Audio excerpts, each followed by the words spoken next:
Il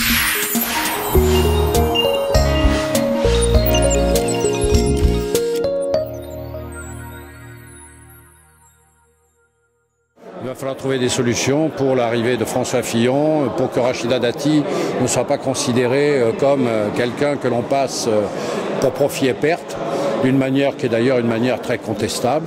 Rachida Dati a sûrement des défauts, mais elle représente un symbole social que nous n'abandonnerons pas. Et en tout cas, moi, personnellement, avec Jean-François Copé et le président du groupe, nous n'avons pas du tout l'intention de laisser tomber qui que ce soit.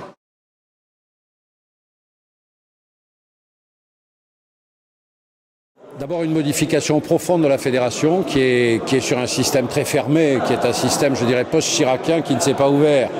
Lorsque nous avions la majorité, incontestablement, les affaires venaient d'en haut et tout ça se passait au téléphone sur des militants et des chefs de district. C'est fini.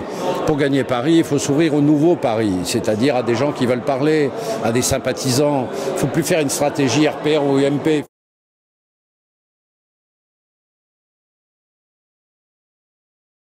Non, je crois que ce n'est pas François Fillon, c'est la méthode qu'il a employée qui est une méthode assez inacceptable. Car quand on veut aller quelque part, d'ailleurs on s'explique avec les personnes chez qui on veut aller, on ne considère pas que les choses sont faites comme ça.